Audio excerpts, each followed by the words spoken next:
Hello friends, welcome to Vadipettai அம்மா சமையல்.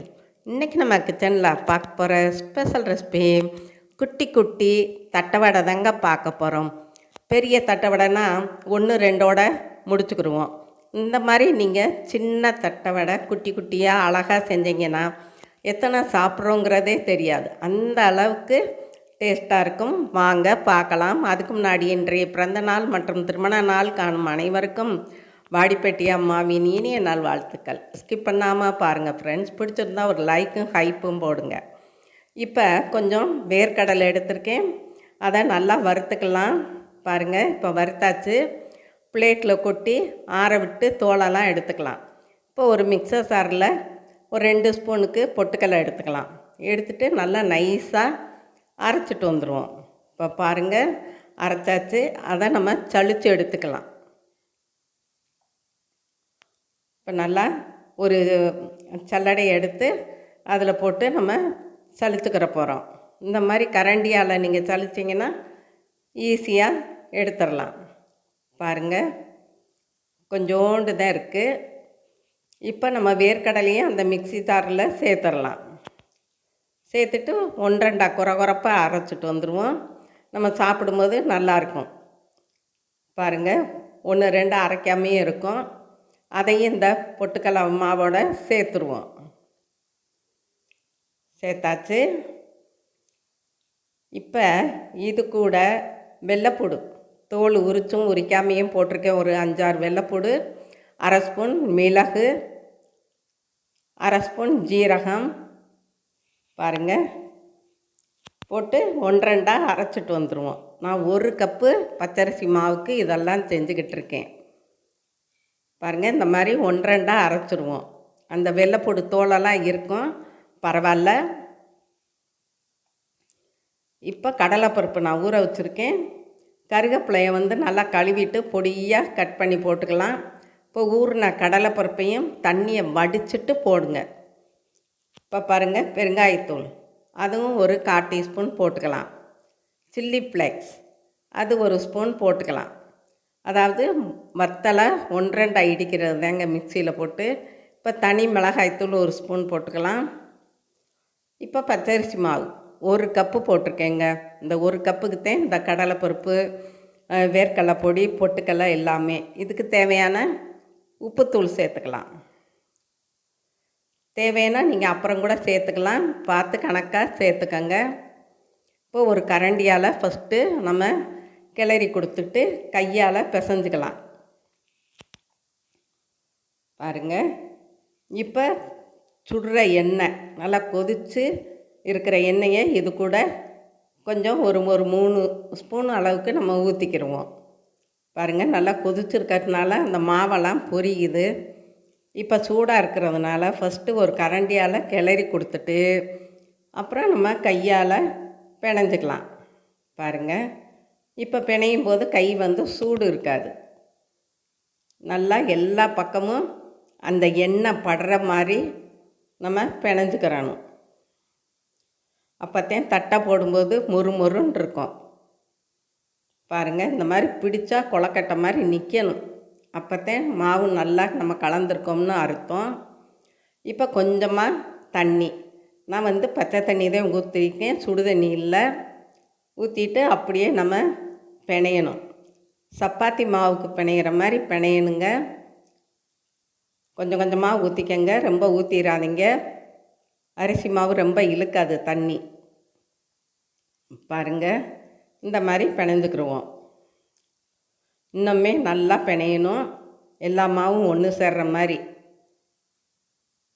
இந்த மாதிரி பிணையணுங்க, விரிசல் இல்லாமல் இருக்கணும். ஃபஸ்ட்டு மாவு பிணையிற பக்குவம் தாங்க நமக்கு தேவை. பாருங்கள், இப்படி குத்தி விட்டால் விரிசலே இல்லை. இதுதான் சரியான பக்குவம். இப்போ ஒரு பிளாஸ்டிக் சீட் எடுத்துக்கிடுவோம். அதில் கொஞ்சமாக எண்ணெயை தடவிக்கிடுவோம். தடவிட்டு இந்த மாவு நான் 4 உருண்டையாக செய்ய போகிறேன். அப்போத்தான் ஒவ்வொரு இதாக நம்ம போடுறதுக்கு வசதியாக இருக்கும்.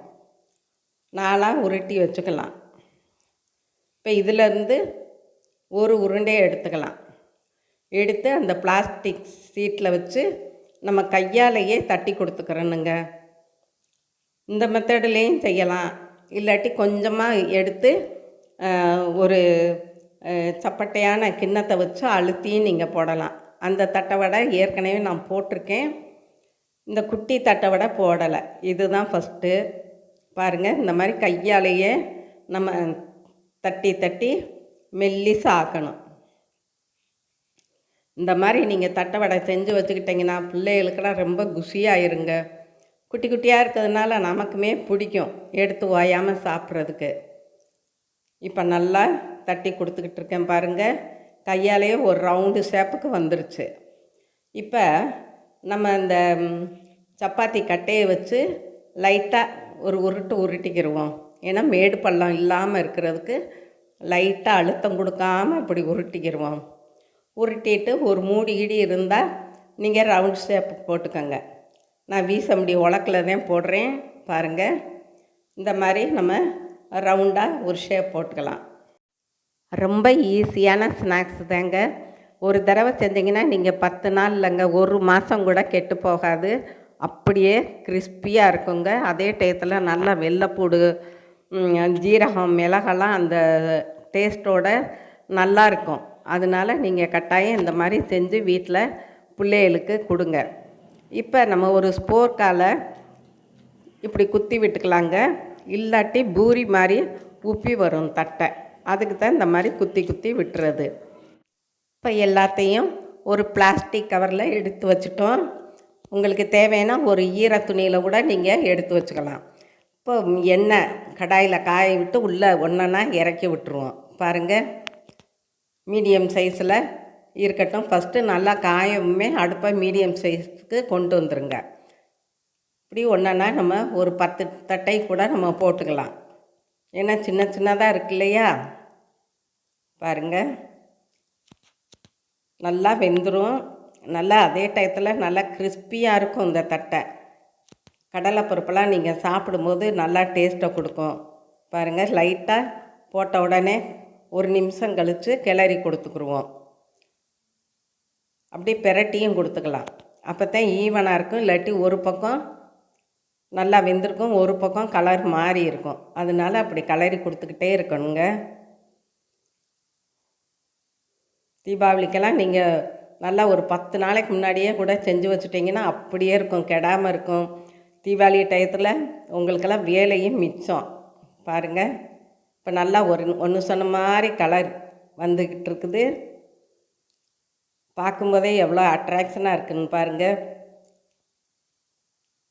கிறிஸ்பியாகவும் இருக்கிறது நமக்கு தெரியும். இப்போ எடுத்து வச்சுக்கலாம். நல்லா வெந்துருச்சு, கலரும் மாறிடுச்சு.